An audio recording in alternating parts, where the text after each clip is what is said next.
Muy buenos días, sean todas, sean todos bienvenidos a este espacio sagrado. Arcángeles, Centro Angelical, bendiciones. Es para mí un honor y un privilegio estar aquí con ustedes compartiendo estas enseñanzas de tipo trascendental. Mi nombre espiritual, Eliel Hanabi, su servidor.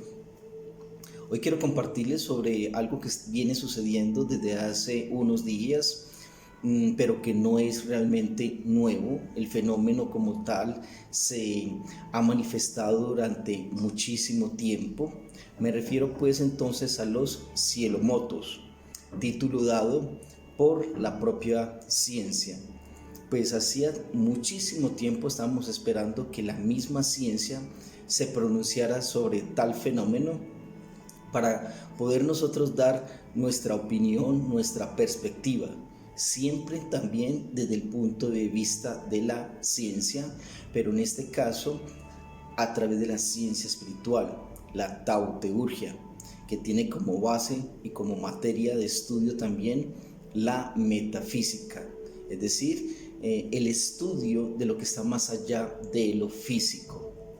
Existen muchísimos textos sagrados antiguos que hacen referencia, referentes a sonidos, a guerras, a golpes, sonidos de trompeta.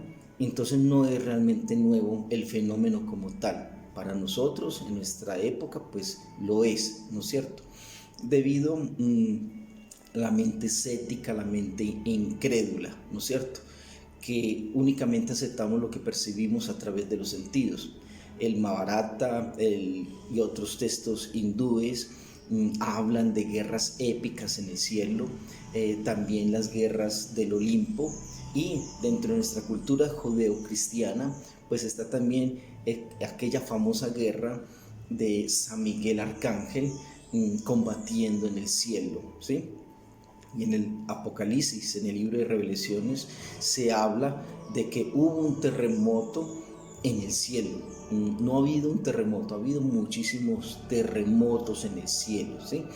Entonces, el fenómeno como tal existe como fenómeno natural, ¿sí? La ciencia ahora está diciendo o trata de explicar que se trata posiblemente de aires fríos, calientes que chocan entre sí, o cuando pasa un meteorito, un asteroide produce este sonido, ¿sí? En su totalidad pues no logran afirmar de qué realmente se trata el fenómeno, y recordemos que la ciencia pues constantemente cambia su concepto cada 5 o cada 10 años. Nos presenta un concepto diferente. Pero a la luz de la ciencia espiritual, hace tiempos que se conoce el fenómeno y se conoce también la razón, la causa. Bien lo dice también, por ejemplo, Pablo: nuestra lucha no es contra carne ni sangre, sino contra potestades y huestes en las regiones celestes. Pablo es muy preciso al decir que tales huestes, tales potestades se encuentran en las regiones celestes. No dice celestiales, sino celestes, haciendo referencia a algo más nuestro, algo más natural, y los ubica precisamente en esta región. ¿Cuál? Pues la más cercana, la propia atmósfera. Entonces, también lo dicen los cabalistas, de que aquellas entidades que ellos denominan cascarones, también polulan y se encuentran en la atmósfera. Nos referimos pues a entidades negativas, energías negativas, y lo que comúnmente denominan muchas veces demonios. Hay que entender entonces qué es lo que sucede detrás de la naturaleza misma, qué sucede detrás de un terremoto, de un tsunami, un huracán, detrás de un sonido extraño, raro en el cielo. Pues obviamente, y claro está, que se tratan de fuerzas etéricas, vitales, oleadas de energías elementales, seres elementales que obedecen para que pueda ocasionarse, producirse el sonido o el fenómeno como tal. ¿Quiénes los dirigen? Ángeles, devas, son los que dirigen a estas fuerzas elementales para producir el fenómeno como tal.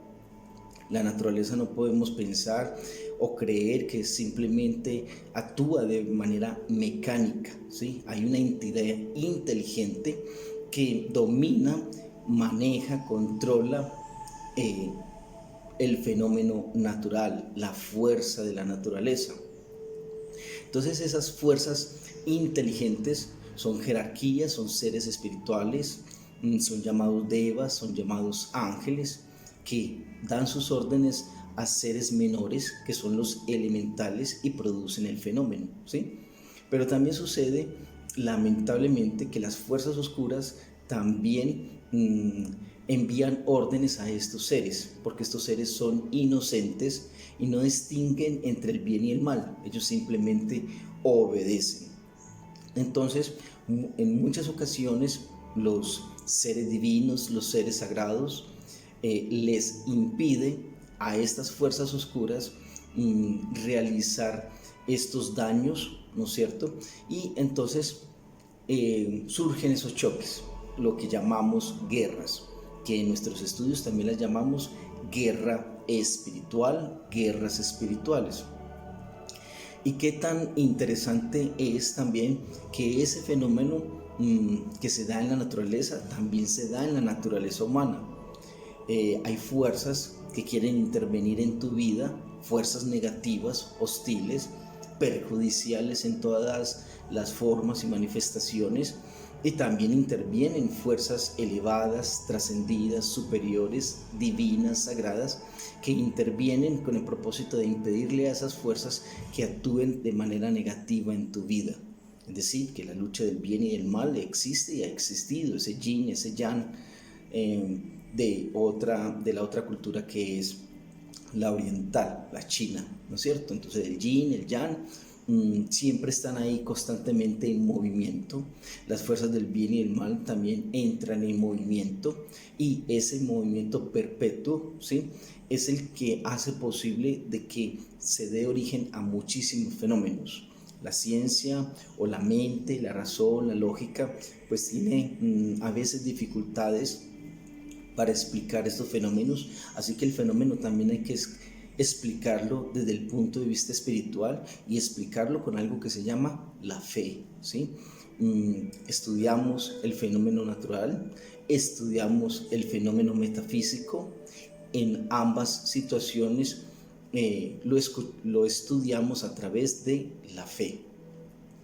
Así que alégrate de algo muy importante, de que siempre existen esas fuerzas aliadas, espirituales, divinas, que por ley divina pues están presentes en tu vida también para protegerte, ayudarte y guiarte en tu vida y en tu camino. Muchísimas gracias por su atención y que Dios los bendiga. Bendiciones.